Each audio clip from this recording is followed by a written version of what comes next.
स्वर्गीय श्री रमणलाल तानाजी सा जैन एवं स्वर्गीय श्रीमती बिजकोर बाई रमणलाल जैन जी की पुण्य स्मृति में श्री विजय कुमार रमणलाल जैन, श्रीमती मंगला विजय कुमार, पुत्र पुत्रवधू श्री विपुल विजय कुमार, श्रीमती सोनाली विपुल जैन, पौत्र तीर्थेश विपुल जैन, पता पारोला जिला जलगांव महाराष्ट्र, पुत्री दामाद श्रीमती ममता जितेंद्र जैन, श्री जितेंद्र वसंतलाल जैन, दोहित्र अनीश जितेंद्र जैन, समय जितेंद्र जैन, पिंपलगांव महाराष्ट्र।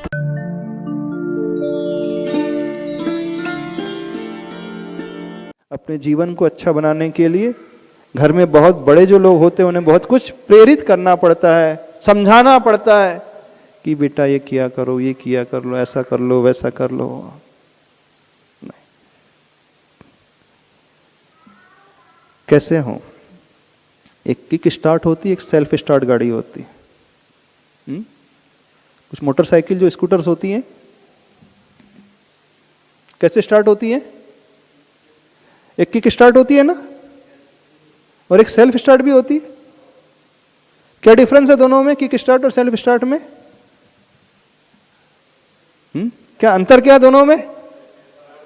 हाँ, बार बार किक मारना पड़ता है उसमें। जब पहले जो स्कूटर्स आती थी 4-6 बार किक मारो तो स्टार्ट होती थी, और अभी जो आ रही है सेल्फ स्टार्ट। तो आप लोग क्या बनना पसंद करोगे, किक स्टार्ट कि सेल्फ स्टार्ट? बताना, क्या बनना पसंद करोगे, सेल्फ स्टार्ट किक स्टार्ट? नहीं महाराज जी, अंदर से तो कुछ होता ही नहीं जब तक कोई हमें कुछ कहे ना, जब तक कोई किक ना जड़े। जब तक 4-6 बार किक ना पड़े तब तक हमारी गाड़ी स्टार्ट ही नहीं होती है। नहीं, आज का जमाना जो है सेल्फ स्टार्ट का है।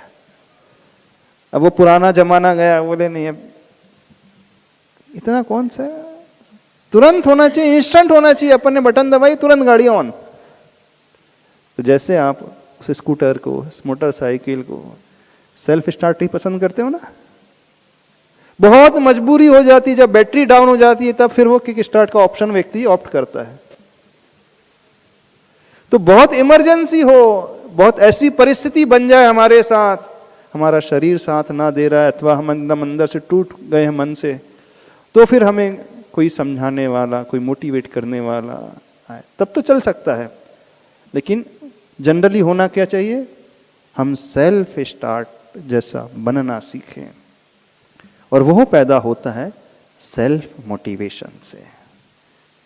तो उस रोल मॉडल को देख करके स्वयं की प्रेरणा अपने भीतर अंदर से पैदा करना सीखें। बस सारा खेल इसी का है, इसी का सारा खेल है और कुछ नहीं है। बस ये आ गया हमारे भीतर तो हम ऑटोमेटिकली सारे रास्ते खोज लेंगे, अच्छे रास्ते हम खोज लेंगे, वो कितनी भी दूर क्यों ना हो, कितनी भी गहराई में क्यों ना हो। जैसे वो पेड़ की जड़ वहां गहराई तक पहुंच जाती है, हम भी उस जमीन को, पत्थर को खोद करके गहराई तक उतर जाएंगे।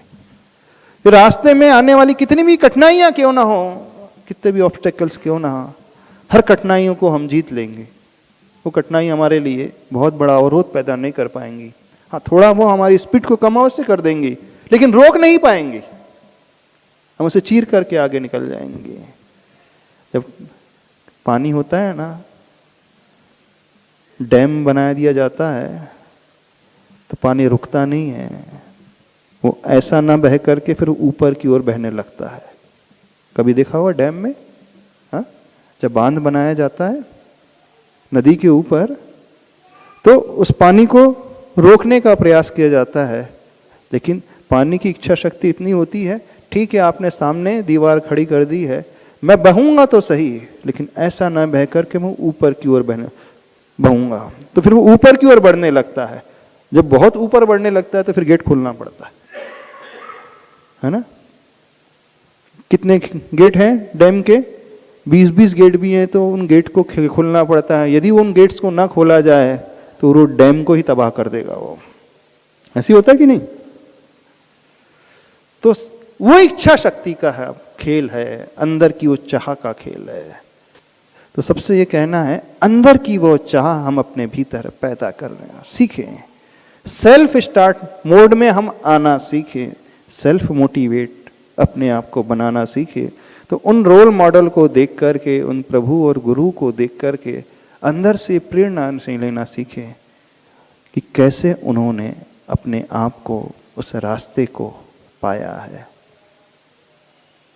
कैसे उस ऊर्जा को उन्होंने पाया है। बस ये प्रश्न भीतर से उठ जाएगा, फिर आप एक बार उनको नमस्कार करोगे ना तो वैसी ऊर्जा पा जाओगे, बहुत जल्दी पा जाओगे।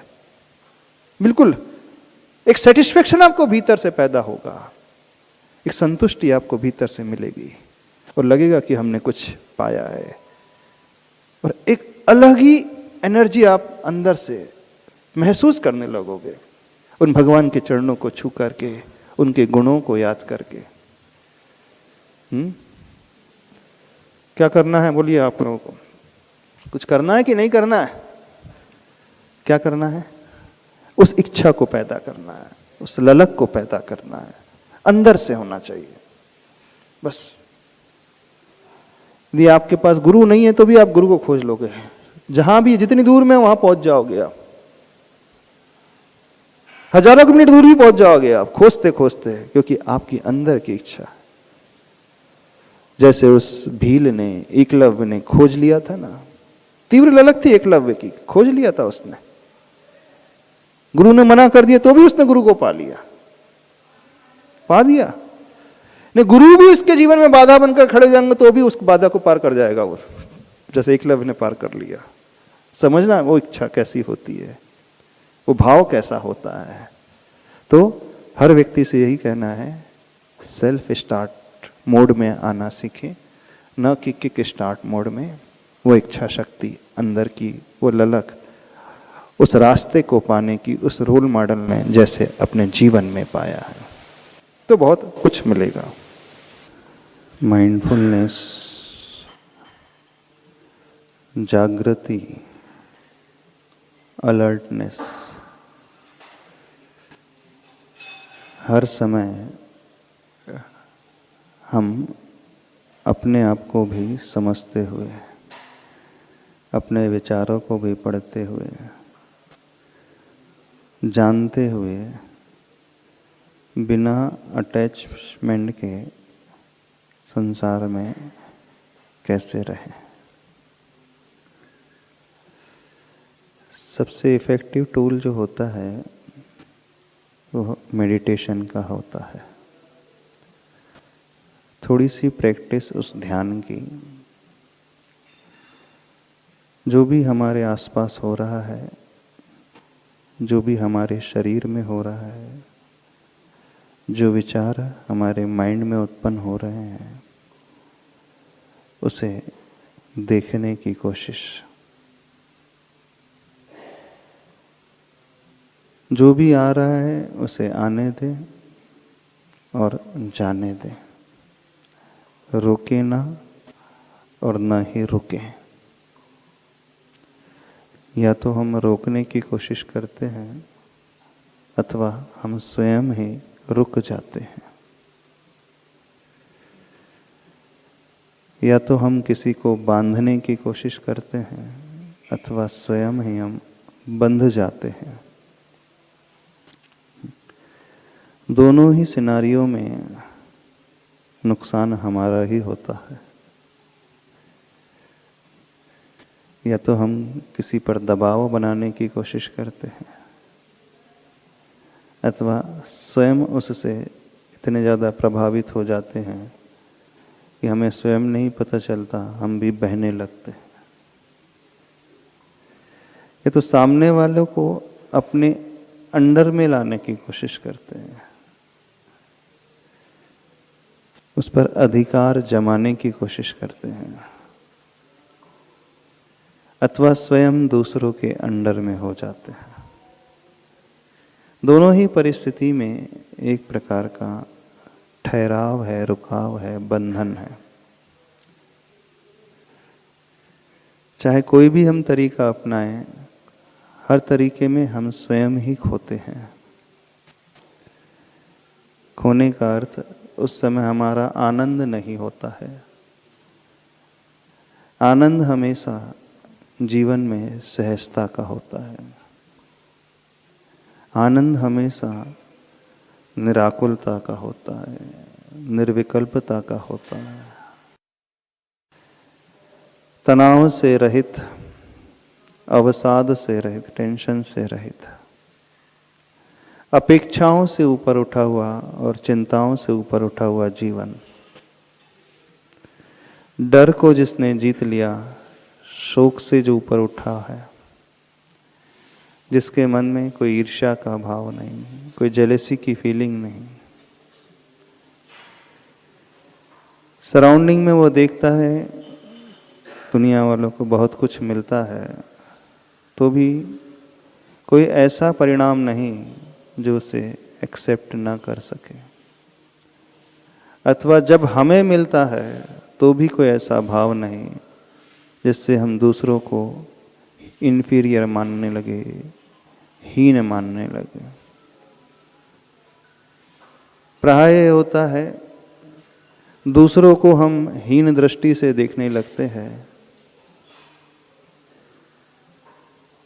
अथवा जब हमें नहीं मिलता है तो हम उनसे जेलसी करने लगते हैं, और मिलने पर हम अहम से भर उठते हैं, अथवा दूसरे व्यक्ति को एकदम निचले स्तर का स्वीकारने लगते हैं।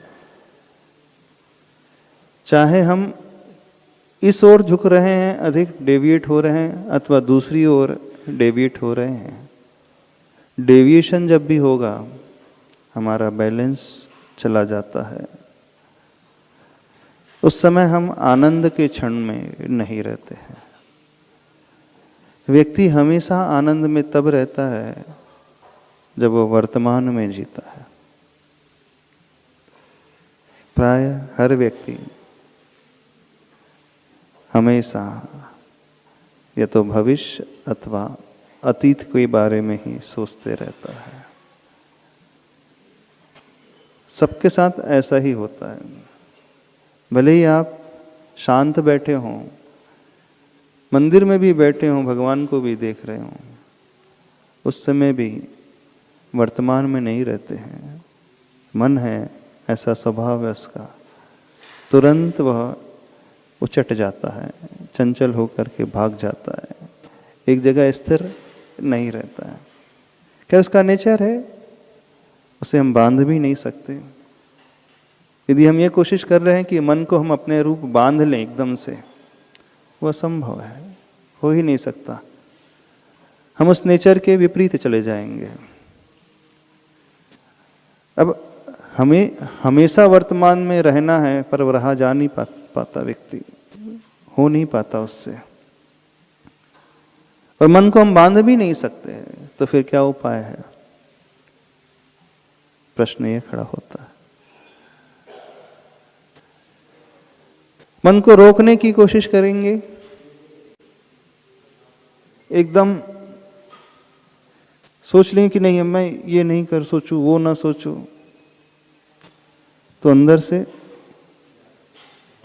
वैसा हो नहीं पाएगा।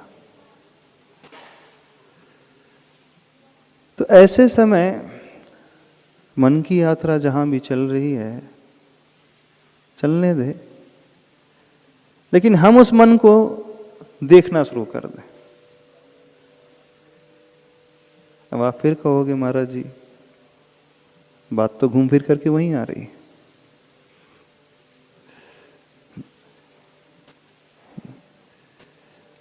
हो तो वही रहा है जिससे हम बचने की कोशिश कर रहे हैं।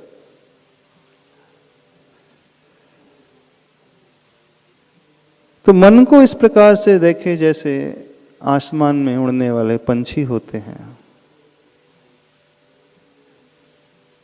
जैसे ही हम मन को देखना शुरू कर देते हैं, देखना, महसूस करना, मन जो अभी भाग रहा था बहुत तेजी से, वो तुरंत एक जगह कंसोलिडेट होने लगेगा। हम ये नहीं कह रहे कि मन के अगेंस्ट जाना है, जबरदस्ती उसे मोड़ करके लाना हम बिल्कुल नहीं कह रहे। लेकिन जब जब हम जबरदस्ती करेंगे तो मन वहीं वहीं भागता है। यदि आपसे कहा जाए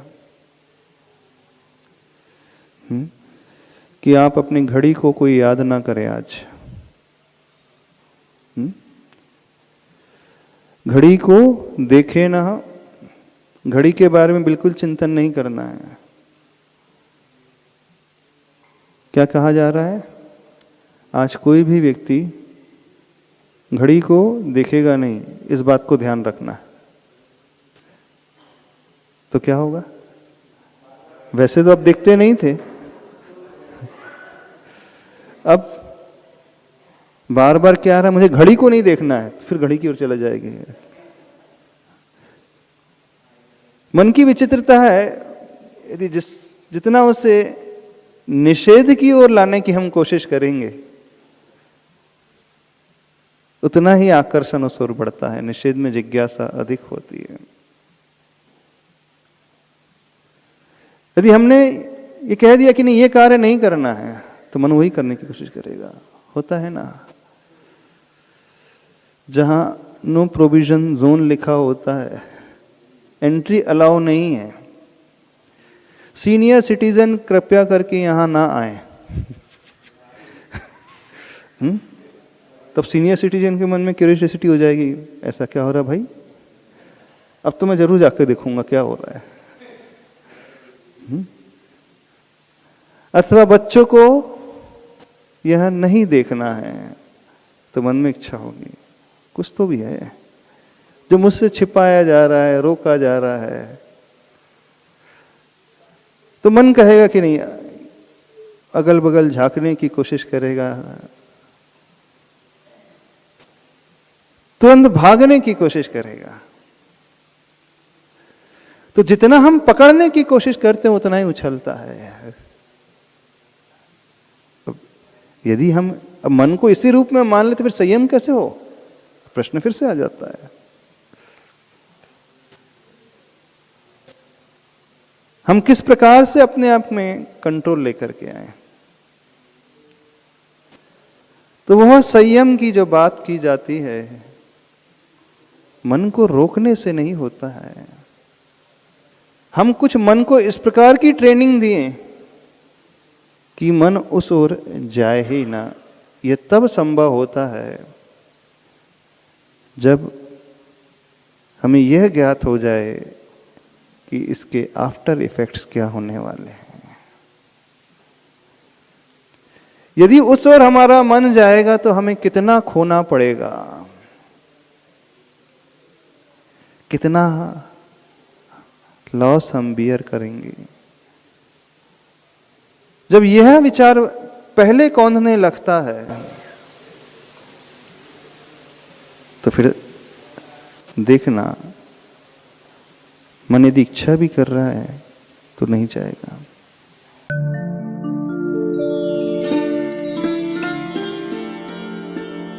इस कार्यक्रम के पुण्यार्चक थे स्वर्गीय श्री रमणलाल तानाजी सा जैन एवं स्वर्गीय श्रीमती बिजकोर बाई रमणलाल जैन जी की पुण्य स्मृति में श्री विजय कुमार रमणलाल जैन, श्रीमती मंगला विजय कुमार, पुत्र पुत्रवधू श्री विपुल विजय कुमार, श्रीमती सोनाली विपुल जैन, पौत्र तीर्थेश विपुल जैन, पता पारोला जिला जलगांव महाराष्ट्र, पुत्री दामाद श्रीमती ममता जितेंद्र जैन, श्री जितेंद्र वसंतलाल जैन, दोहित्र अनीश जितेंद्र जैन, समय जितेंद्र जैन, पिंपल गाँव महाराष्ट्र।